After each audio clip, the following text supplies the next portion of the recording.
Hello Ria, good morning, and thank you for looking at my observation checklist on my service manager accreditation. I have reviewed the comments and I understand completely your reason for rejection on the video. As I said on the intro, it was a bit of a...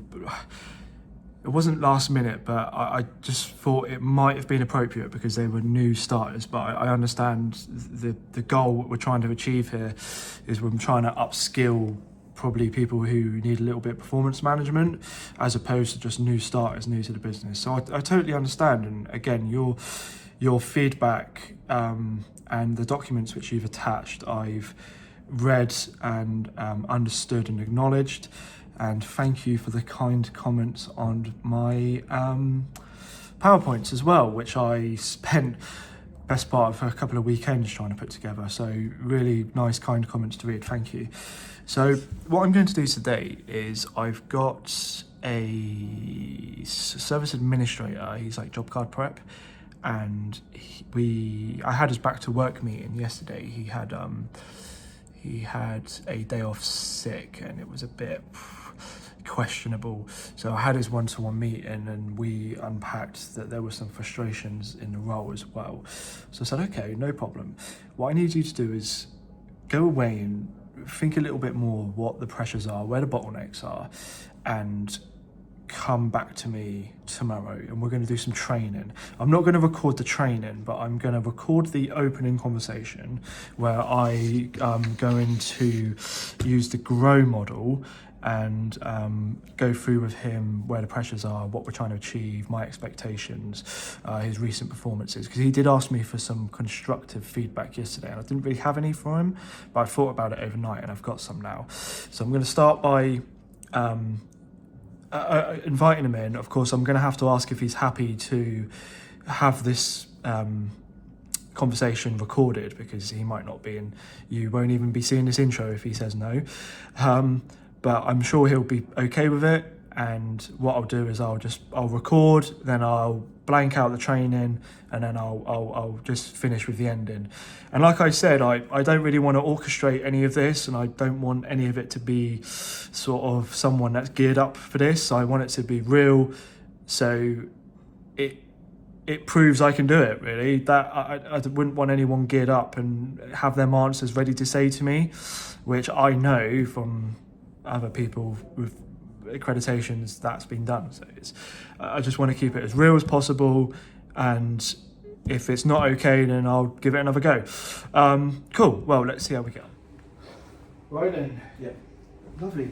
So, Josh. Yes. Service preparation. Yep. Service administrator is what your job role is currently. Yep. We spoke yesterday. Yep. And we discussed that there are some areas which potentially could be improved. Yep. And you said that there are some pressures that come with this role. Yep. And we have seen that there's some parts that you might be struggling with, and also maybe there's an argument to say that you haven't had adequate training. So I said to you last night, we're going to have this conversation, we're going to sit down. Yeah. And I want you to give me some ideas of where these pressure points are, where the bottlenecks are, what is the good, the bad, the ugly, is literally what I said. Yeah. And we're going to look into that, but I want to know what you think is going to make your job easier. I've got some ideas, Yep. and I've been thinking about this all last night, all my way into work this morning. Yeah. And if I was you, if I was doing that role, I've got some ideas, but again, I'm really interested to hear what you say. So, where do we want to start? I mean, I'm happy to start with the good. Okay, yeah, go for it. So let's start with the good. For the most part, all the systems work as intended, and they're correct. They're relatively intuitive and easy to learn. At least I found,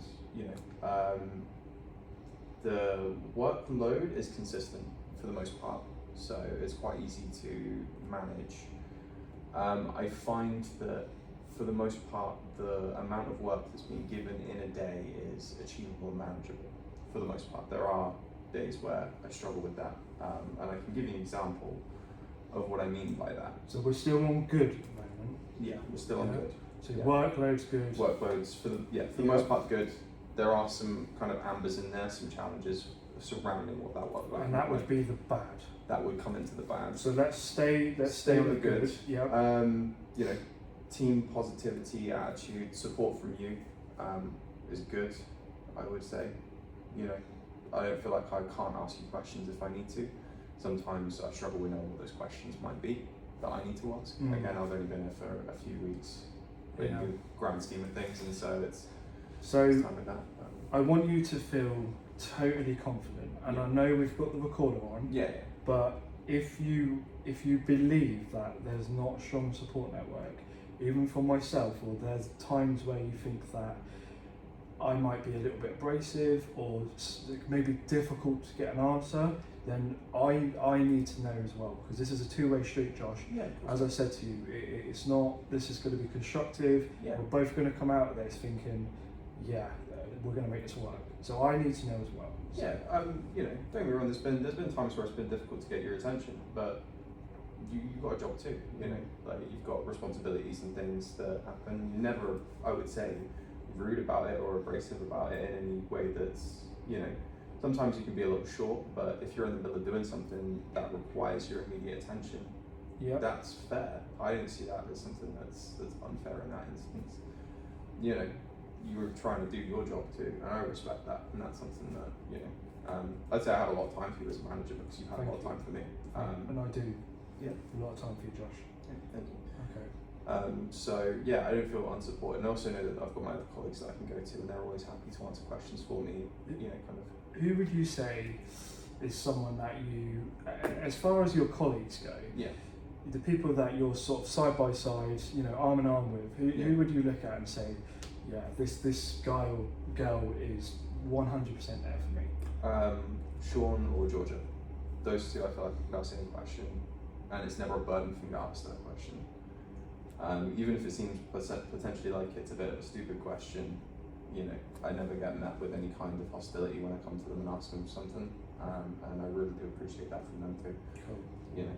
Well, we'll make sure that they know that, and they are really good at what they do. Yeah. So, Absolutely. okay. So we're on good. Consistency, workload, team positivity, Sean and Georgia. Yeah. Anything else? On the good side, I could probably keep going. There's a lot of good with this role. Yeah, it's one of the reasons I'm still here. If you know what I mean, like I won't stay somewhere that I don't want to be. You know, for the most part, I want to be here. So you see a future, Paul Aldi? Yeah, I do. Yeah? Yeah. Good. Okay. Future. So then we're going to go on to the bad. So Yeah. I would say, arguably, from what you've told me, that trying to sometimes flag down a manager, be that myself or Gavin, Yeah. can at times be a little bit tricky. And I'm going to put that somewhere in the middle between sort of good and bad. Yeah. Because, yeah, it can be difficult to sort of get hold of us and really nail us down at times. So recognised, acknowledged, and we'll put that in the category, like I say, between good and bad. Yeah. And what else have you got for me bad? So bad. It's a bit of a. It's a little bit harder one to answer with the bad. Again, the one that you've got in the middle, it can be a little bit more challenging to flag your Gavin down, but I wouldn't say it's unreasonable, which is why for me it sits not in bad necessarily, because again, meetings, you've got other members of staff that require your attention. It's never going to be, plus the responsibilities within your purview anyway, so I'm not judging too harshly on things like that. Yeah, because I know that if I came to you at the end of the day, once you had 5 minutes, you'd still have that time, if you know what I mean. Like, that's not a problem. The stuff that comes into the bad, sometimes the more, I want to say, non-rhythmic parts of my workload. So things that you can't really get into a rhythm with, something like that, where everything is different. You can't just tick, tick, tick, numbers, check, check, check. You've got to look into each thing specifics, and you've got to double check, you've got to do the data entry specifically to that job card. That's something that lately has been very overwhelming. So somebody who, like myself, is new, I'm not familiar with necessarily some of the terminology or all of the terminology. I know, there's some easy stuff. There's an engine management like fault indicators. Those things are kind of easy to get through. When it's like, sometimes there's some really specific and niche fault indicators that I don't quite know how to word yet or find in these. I don't know if it's a fault, if it's a warning, if it's a display, and that can take me 5 minutes to filter through and search through, type a few different search things in. Multiply that by, 10 to 15, not a problem. When you start multiplying that by 20, 25, in some cases 30, before I know it, it's 1 p.m. and I've not even started the other half of my workload because I've been sat there tracing through. So I guess it's easy to get maybe blinkered by this level of dialogue, trying to make sure that you're coding. So also, just so I'm clear, when you're talking about sort of finding the right terminology, we're referring to this here. So referring to this coding via ELSA, and trying to get the coding right. It can be challenging. And just so I know, you know that when we're discoding, we're doing it in layman's terms. You know from the customer. Cool. As long as you know that, because there's not an expectation for you to be coding this from a technical point of view. It's from a layman's, if you want to use that terminology, from a customer's point of view. Yeah, absolutely. And I know that it doesn't need to be spot on perfect. If you know what I mean. But it's still an important, sort of crucial part of the role. Okay, absolutely. So you can get bogged down by diet. What else? I think for the most part, that's probably the biggest thing. The bottleneck. I'd say there's been the other two things. I'd say kind of beyond control. So what are we going to categorise this as? This is going to be. I wouldn't say there's anything ugly. This is all bad. Okay. I can't think of anything ugly. But with bad, the department at the moment, obviously, we've had a lot of stresses lately within the department. People being stressed, being the person that's got to give the jobs to people who are stressed. That's not fun. That's not a fun thing to do. Having to give Sean 32 jobs on a day, for example, that I take no joy in doing that. And making those kind of decisions, I feel like I need the support from managers with when it comes to like, am I gonna overwork this person into the ground? Being the person who can decide how many jobs somebody gets. If we were talking like when I started, and we're giving between 6 and 10 jobs to a person for the most part per day. Never a problem to give somebody 10 jobs, right? Because I know that that's going to be fine. So manageable workload. If I'm giving somebody a manageable workload, totally fine. I'm happy to do that. But there's been times where it's like I don't feel comfortable giving Jack 15 jobs today, and I have to. Otherwise, Sean's on 30 or 40 because it's just the two of them. And I know that that's not anybody's particular fault. That was just a timing issue with a lot of different factors. But it's still one of those things. That's something that can definitely kind of bog me down in the role because I'm having to back down the manager, or at least I don't have to, but I feel like I have to in that instance. I've started to find that if I'm communicating with the team more about what they feel that they can handle, I'm able to find actually that I don't think they've particularly had any issues with the workloads that they're being assigned for. So I'm talking to them about like, hey, I've been talking to Jack, like, do you feel like you can handle 3 diag? Do you feel like you can handle 2 diag? Or do you want me to assign you? How do you feel about that? He's been very good. I like that a lot, that you're internally communicating. Although we're a big, massive department, you're one of the biggest Audi dealerships, we use all the WhatsApp platforms personally to our customers. That verbal communication with our team is key. Yeah, absolutely. Okay, sorry, continue. So I found starting to speak to people because Georgia sometimes she's happy to just blitz through a bunch of just standard like MOT and service work. She's happy to get through a load of that, but she'd be happy to take on more jobs if she's doing that. And I see that the team kind of operate very fairly within as well for the most part. They'll take on extra if they're switching things up, and we're starting to kind of get a feel for what people like, what they don't, what they can handle, what they can't. And just from having these interactions with people and speaking to them, and I think that's something that's helping me especially, to go into them and speak to them about what it is that I feel like they can take. And the other thing as well is it eases some of the burden that I feel giving them more work than maybe I feel like they can handle, especially if I've had that conversation with them. Obviously the bad side is that, took a massive hit when it came to the staffing of the team recently, So and that's been crazy. And it's been you're feeling the pressures of the understaffing at the moment.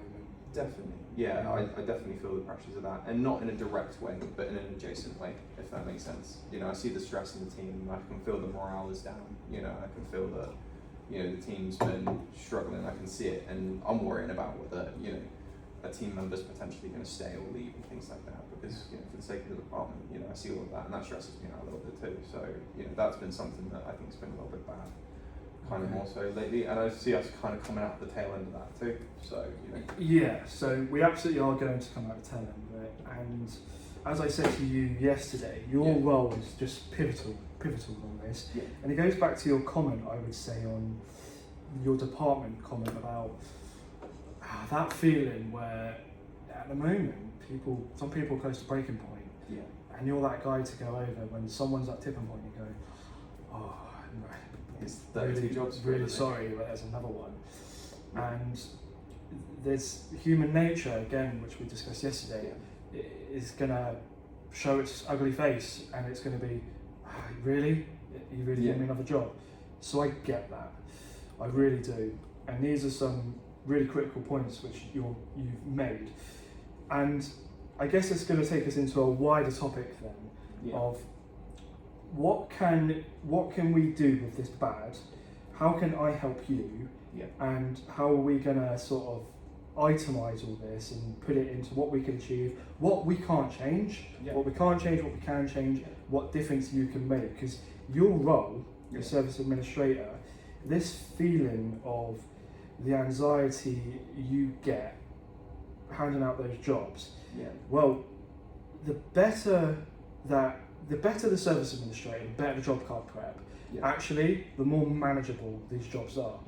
If you're giving me a job as a service advisor, and it's not got the parts ordered, or it's not got this done, or the waiting times are wrong, I am going to be like, oh, come on mate, what are you doing? But right, I've got another one, it's just landed, it's hot off the press, all the parts are here, it looks like it's going to be a 2-day booking, don't worry, I'm sorry, you are the next person to get this, but I've sense checked it and it looks okay. I've sense checked parts, booking, it's all above board, it looks okay. All of a sudden you're taking that sort of stress away, like, don't worry, there's been oversight on this job, it looks okay. So thank you for your points. Don't forget about your coffee either, by the way. What we're going to do is we need to discuss about what are we going to try and achieve as service administrator. What is happening right now? I need all your ideas and how we're going to come out of this together. So right now, what do you think the role of service administrator is, and who are you trying to, where's your commitment? Is your commitment to just, these are my jobs and it needs to be done at the end of the day? Or are there further commitments, such as, I need to get this done because, going back to your comments about the team, I need to get this done for the team? Or, you know, where are your commitments in the day? And I guess, what are you trying to achieve from doing this? So it's a combination of things. You know, when you talk about my commitments, I kind of see myself within this role as a first and last line of defense against errors coming through, if that makes sense. Things that other people are going to have to deal with that have a greater impact, right?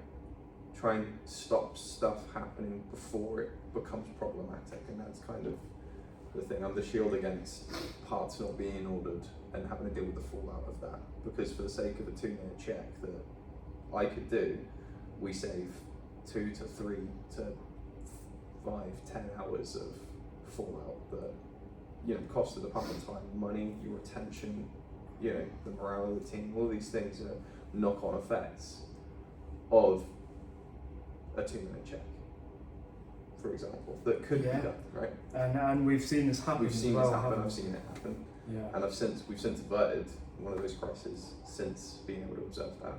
You know, I can't remember what it was, but there was a job where there were labour lines, parts hadn't been ordered, but it was kind of wasn't very clear that it was something that needed parts. Very easy to skip over by somebody, for example, who's dealing with a lot of cards and stuff. Spinning plates. Yeah, exactly. Something that I picked up during one of my parts checks. So you're trying to achieve making sure all these appointments, if they've got parts that need to be assigned against them, they're on the job. Brilliant. Yeah. And we understand the fallout from that is a customer arriving on site, not having any parts, dissatisfaction, rebooking, return to workshop, arguably, and you know that we're KPI'd on return to workshop that's as well. Workshop time, that's a slot that we could be having more money coming through the door, for example. All of these are things that are impacts that I can see of that one thing that could have just been a little box that could have been ticked. You know, a 2 minute, it's not even a 2 minute check. It's not even that. I plug a number into carriage and I take a look, has it been invoiced? Is it on memo? And then I shoot parts a question over in front. Hey, is this supposed to be this way? You know, just double checking, you know, is that meant to be on memo or is that not? You know, I'm still learning the ropes with that, but since doing that, it's been smoother. So, you know. Okay, so you're absolutely right. So you're the first and last line of defence. And what would you say, performance-wise, what does that look like for you? So your own personal performance. Shaky, I'll be honest. Trying to learn the workload. It's difficult. There's been times where it's been challenging due to my personal circumstances, which we've touched on prior. There's also been difficulties where, for example, I'll have a day where I've had, with the last minute drops, I think it was 32 hours of diet coding to do. And sometimes if I get 32 jobs of, EML, great, done, out the door, but it's not, and it never is, and there's always these little things. But by the time I get to the end of my day, I'm pushing myself to try and get stuff done. When I'm pushing myself, there's things that I'm not necessarily fully able to do, and I'm starting to have to prioritize certain things like absent checks, because that's recall, that's important, that's really important. We're talking the odds that, on the parts checks of 1 in 100, right, versus a recall check that's not been done. Fallout, I'm starting to weigh up that's what's running through my mind. Because I'm on the back foot and I'm trying to claw my way back to a position where things are good. And these are the things that start running through my head, and that's where I think the performance has started to get a little bit shaky in those instances. It's when I start to get a little bit overwhelmed with it that it's a challenge. I wouldn't say, I haven't seen shaky. I've seen, and I'm putting this down to a lack of experience as well. Good. But one of the things that we are going to have to address today, off the camera, of course, we're going to spend time one-to-one, and we're going to go through the job cards together, and we're going to do job card together as a team today. And I'm going to see if I can identify any areas that we can speed up on. Because at this moment in time, you asked me for constructive criticism. Absolutely. And I would say, arguably, it's taking too long. We're asking for too much from you. But from my point of it, is we've had previous administrators that can do it. So there must be something in there bottlenecking you. And if I had to give some more constructive criticism, I would say your mention of the consistency, your good point of consistency in what we're trying to achieve. Like you say, we want to be making sure these jobs are checked, ready for our service advisors, trying to prevent the return to workshops, making sure our customers have a good experience. Well, when you're turning up late, it would be that because your bus is running late, or you're not coming into work. And I know yesterday was for a medical issue, but when you're not here and you're coming in late, that consistency falls down. Of course. And those job cards need to be prepped by someone. And generally speaking, that arguably that could have to go out to the team. So you've already got a stretched resource, and you understand how just by being an hour late can put you back. Now I know you've made up time, but still, we will need to keep an eye on this attendance coming in late. I know you've got some personal issues, but again, if it's a problem in the morning, and we can look into, a contract sort of arrangement for a couple of months where you work a little bit later, start a bit later, but we have alternatives. But to do that ad hoc, that consistency drops, it's gone. So that would be my constructive criticism, and I'd like to hope after the back of this it is going to improve. And obviously, if I'm wide of the market, please. No, fair comments. There's been, there's been a couple of times where I deal with traffic, taxi, I've been a minute late through the door, if you know what I mean. But I'm sat down straight on it, if you know what I mean. I know. And I'm never afraid to stay late and kind of make up that time. You know that. But, I know that. Like, But like I say, we want to keep that consistency, Yeah. which I know means a lot to you and means a lot to me as well. Yeah. So our consistency is going to help us with our goal, isn't it? Absolutely. And to be honest with you, Josh, after sales, I've been doing it now for, I always say, we always sound like a broken record, I've been in it for about 18 years now. And the after sales department is all about consistency. Consistency. Doing the same thing every day, making sure everyone's doing the same job, the same boxes are ticked every single day. Yeah. And as soon as that consistency drops, as we've seen, we've had people leave, that consistency just falls over and we have the problems that we've got now. I'm dealing with the fallout now with me not having been in, obviously, the day before yesterday. Yeah, well, we're going to get on top of that, don't you worry. So talk about, let's get on to the reality then. So the reality is right now, I've got a couple of things. When I asked you, come to me with some ideas, like what could make this better? What's the reality like? Before I say anything, I want to know what you think is. If I said to you, what's going on right now with you? How do you feel? What's the reality? Your station, your base, where he's sat, where's the paperwork coming from? Where do you keep it? Like, give me. What do you think some bullet points are for this? So, do you mind just asking the question again? Sorry. Yeah, so I I would say, where are we right now? So, if you asked me, I would say, well, first I was downstairs, then I was upstairs, and now now I'm out the front.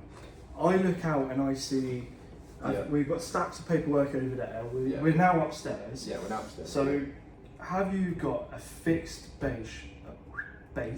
You've got a fixed base. Have you got all the stationery you need? Could we, and I don't want to say too much because I want to put the answers into your mouth, but could we look at having a tidy station?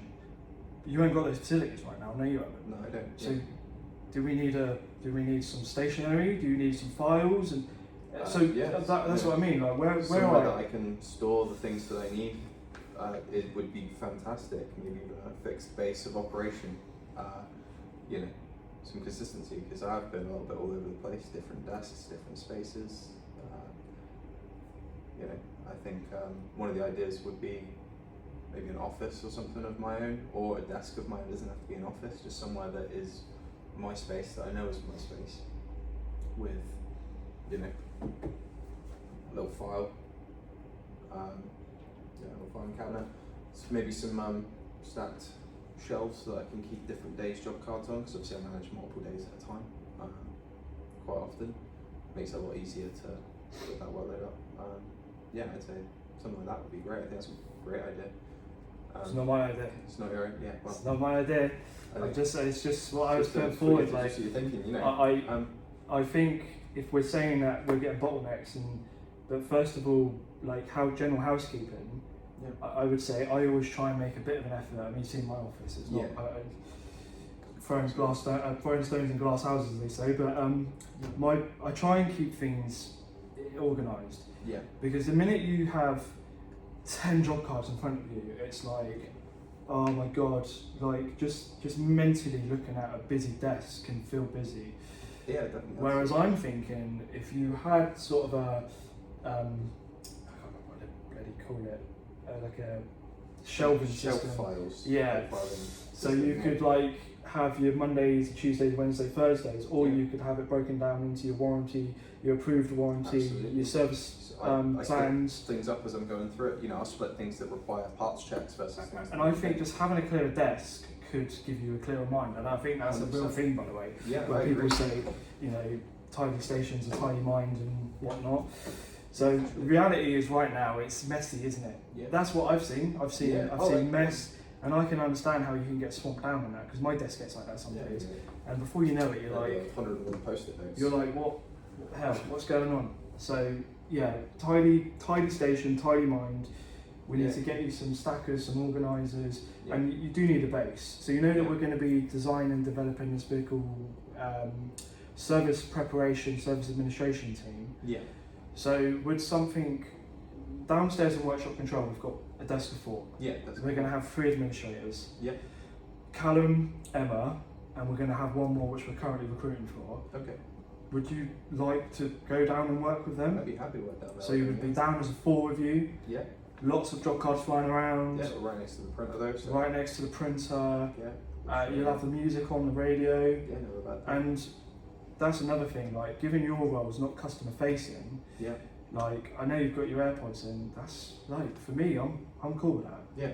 Because if I was just doing job cut prep all day, I would want to listen to some tunes as well. Yeah, yeah, and like, to keep you on pace. Like, that's yeah, exactly. And I just want you to know I don't have a problem with that at all. Thank you. But down in workshop control, because it's out of the way of the customer facing area and it's sort of off the grid in the workshop, if you will, then they have the radio on. It's Heart FM, so you've got to listen to Amanda Holden's cackling voice for the morning. But it's you got the radio, and also you could put your AirPods if you wanted. So I'm thinking workshop control, you and 3 others. Those guys are going to be pushing paper and pens, so you're going to be in a similar environment.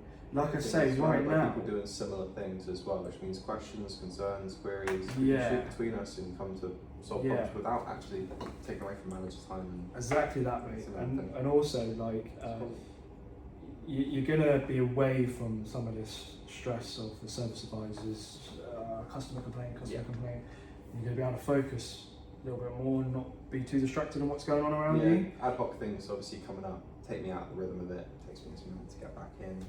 Sometimes I have had days that I've been bogged down by ad hoc stuff. It's like, oh, we've got a recovery coming in. Oh, this obviously that's within my job description, of course. Do you think a dual screen would still be good? 100%.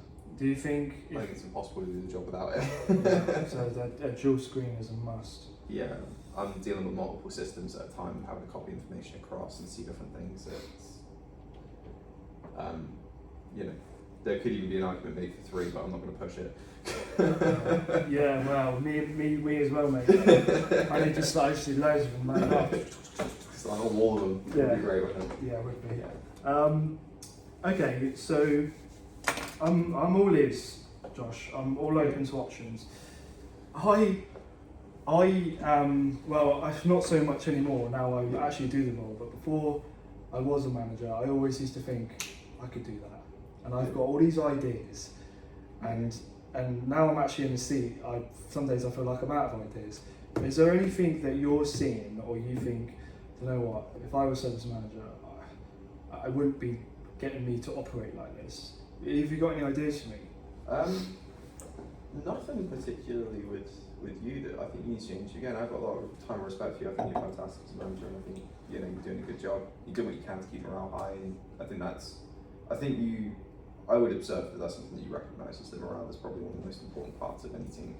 Because the second the morale goes, it doesn't matter what skills you've got. Keeping people happy is kind of the best way to do things like that. And I've kind of seen you operate in a way that kind of lends to that a little bit, whether that's knowingly or not.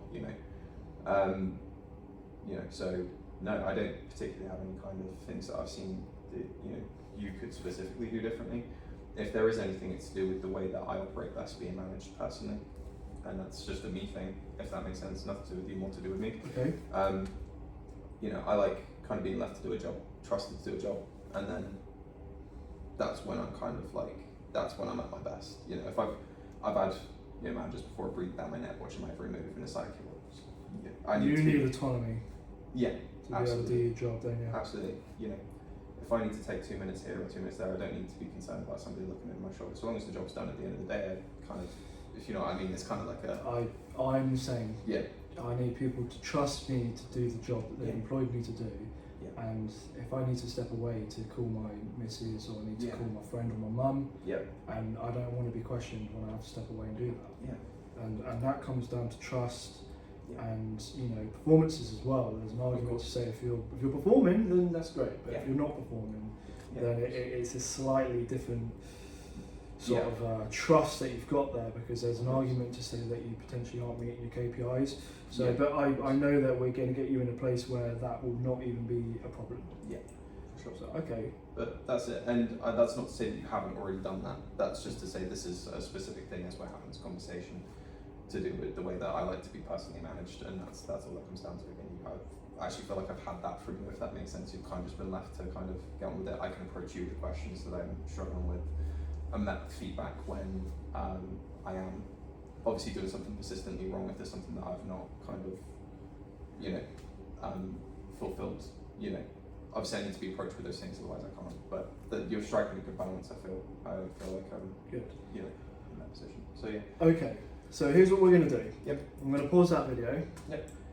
We are going to go and do some training together. Yep.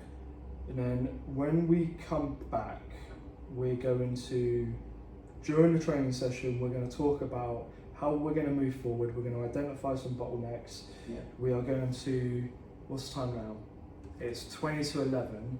Okay. We're going to work up till 12. Yep. Yeah, so if you need to use the toilet or anything, that'll be a good time. I went earlier, so I'm good. So we're going to rattle this out to 12 and we're going to see where we are. We're going to have a little chat. We're going to have an off the video chat as well, because I know there were some other things you wanted to talk about. Yeah. And then we're going to come back with the recording back on, if that's okay with you. Yeah. And we're going to see if we've established some ground, made some ground, identified some points, and we're going to talk about how we're going to move forward, and we're going to sort of make a commitment between both of us on what we want this to look like and what we need it to look like. Yeah, absolutely. Yeah? Yeah. Oh, cool. Right. Right then. So the time is now, we said we were going to work up till 12. We've worked up till 20 past 1, and we have, I would say we've rattled through a lot. Yeah. We've recognised some easy wins Yeah. with the servicing work. Yeah. That's something that's not going to need a great deal of your noggin. Yeah. It'd be possibly good to start off with and start getting into a good flow of things. I mean, I've been working kind of backwards to how you were sharing. Obviously, I was doing the harder stuff first, not having a whole lot to show for it, and then listen through the easy stuff at the end. So if I've reversed that, if people are coming down and wanting stuff, there's stuff ready to go. And I think that might be like where people's frustrations is they're not seeing a great deal done. Yeah. But actually, you've put all your effort into the hard stuff in the morning. So, and again, I wouldn't know how Sarah does it, and like I said, I've done your role, so it's difficult for me to say what the right way is, which is why I'm relying on you to explore all options of how it can be done. Yeah. And I don't really think there's a perfect way to do this, if I'm honest with you. I really don't. Yeah, I'd agree. And so what we're going to do moving forward then is we are going to find you a base down in workshop control with your controllers, where the master technicians will sit and do their prep as well, will do their specs. You're going to be in with the team of the service administrators, so you're going to feel, I guess like you say, at the moment you're being pulled pillar to post, you're, there's no fixed home.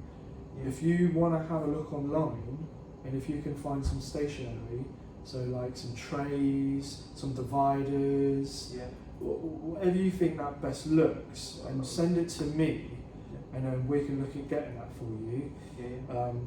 Again, the administration team's new, so you can be the one responsible for going in there and sort of being the one with the experience and helping and guiding them as well. So that's exciting.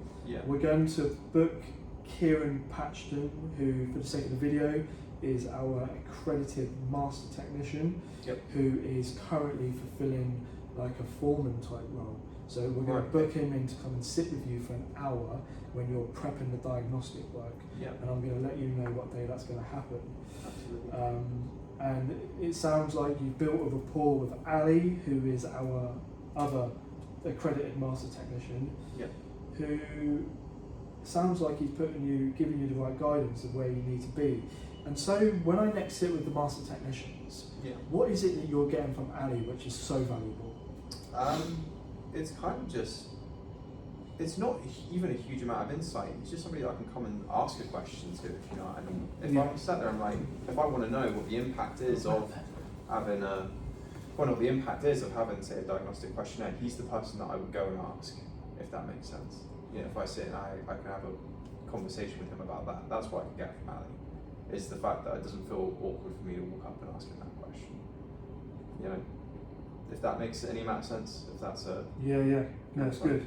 Because I need to feed this back to them, because one of their concerns was job card preps so-so. Yeah. And I obviously explained to them your time in the business and no motor trade experience, what are you expecting? So and they got that, they understood that, they're clever blokes. Yeah. So they understood fully. So like I said, we're going to find you a home, a good home. We're going to keep our desks clear. It's been messy today how we've been working, but we've got cups and everything everywhere. Yeah. So you've got all the stationery you need, haven't you? I think so for the most part. If there's anything I'm missing, I can shoot you an email with anything. And we've done some else of work. Yeah, we've got a little bit more look into kind of this stuff, especially reopening. Editing existing disses on previous jobs. That was a good way to say time. And return to workshop. Yeah, which is obviously one of our KPIs which we must protect. Definitely. We have also gone into a little bit more depths on what it is we're looking for. So what was the example that I used, the big one that I used? Oh, what? Can you reframe the question again? So what was a one that we spent a little bit more time on just before we started the video rolling? Right, yeah. So this was high cost part. You know, there are a lot of different sheets, things that needed to be done before work could be carried out, otherwise it would kind of nullify the entire thing. It's kind of a lot of moving parts on it, so it was one that we need to really take a lot of time on and focus on. So. And going all the way back to what you said, you're one of the last lines of defence. Yeah.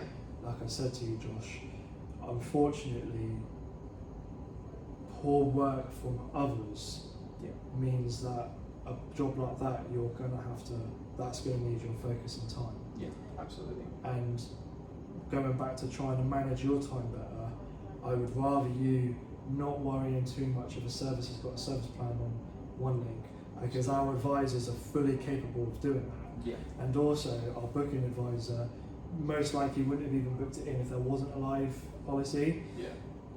Your time is very valuable when spent on going through and making sure that high value LED headlight unit for the RS6 is in stock. It's an RS6 customer, is it in stock? Or the guided hasn't been done correctly. So what does that mean to us? If you've made no notes about that guided not being done correctly, what does that mean to us? It means that a massive mistake can be made. That part's been destroyed. That's £2,500. Well, just for the part. Just for the part. Just for the part. That was that's not time. That's not anything else that could be voided or anything because of that. That's all. That's just part. That's £2,500. That's not your fault. The process hasn't been followed. No. That is unfortunately down to a technician. But we are the last line of defence. But it would be my fault. It wouldn't be your fault. It would be your fault. Like I said to you, many hands. And my job as a manager would be to go, alright, who's been involved in this job? Bookings, service advisor, prep, administration, workshop control, technician. You're talking 5 or 6 people that have touched that job. So I don't want you thinking that the buck lies with you. It doesn't. No. It's just a sense check. Just a tick off from your end. An extra set of eyes that's looking for it. Yeah. Instead. And I'm glad we went over that as well, because there are jobs that do slip through the net, and that's going to happen. It does. It will happen with big dealership. I'm one guy. Yeah, that's it. You are one pair of hands, is what I always say. Yeah. But it's good that we've managed to sort of embed that a little bit further into your process. Yeah. I'm going to make sure that Sean and Georgia also know how helpful that they've been towards you. Yeah. And like I say, get you that hour booked with Kieran. And the other thing that we suggested doing was, if you can get ahead of yourself. Yeah, if I can get ahead of myself, spend a bit of time down in the workshop with everybody. With the boys, yeah.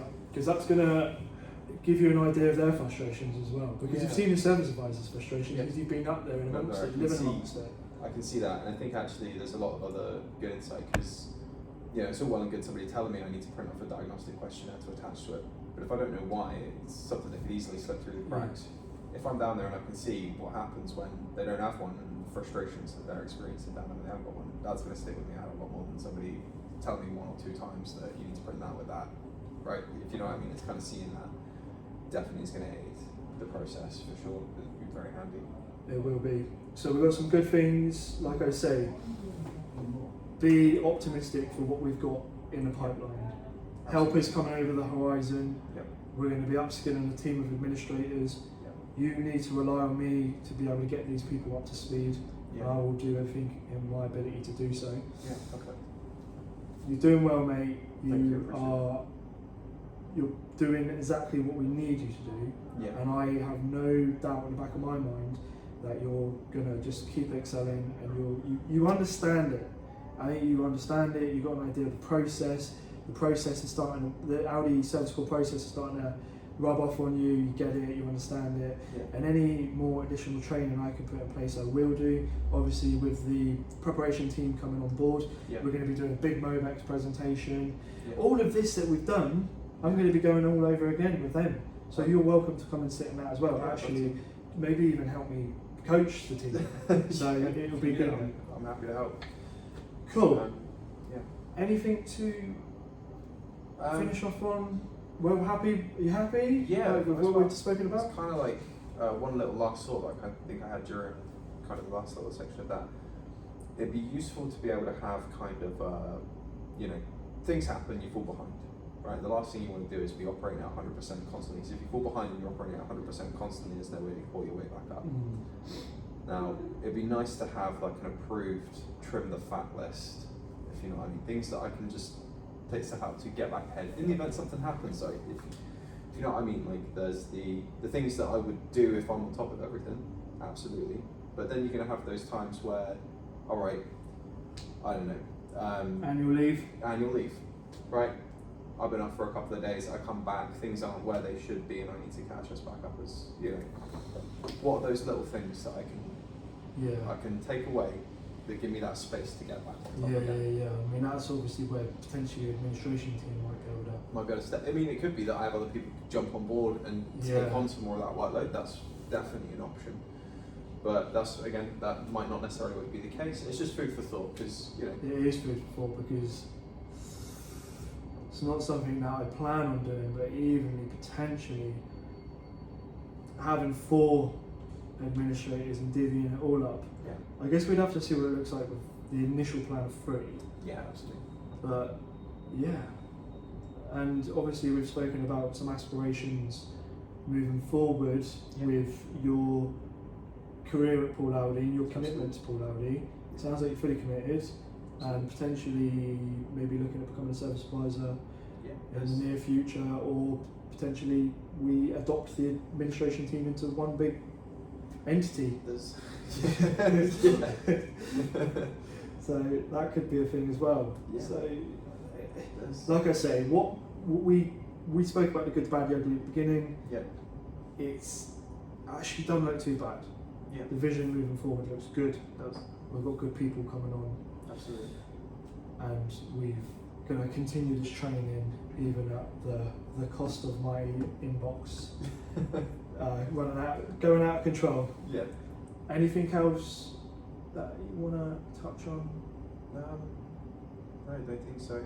I mean, so we all have good days, we have bad days, don't we? And We do, it's yeah. about just making sure that we stay on top. Exactly. So that's it.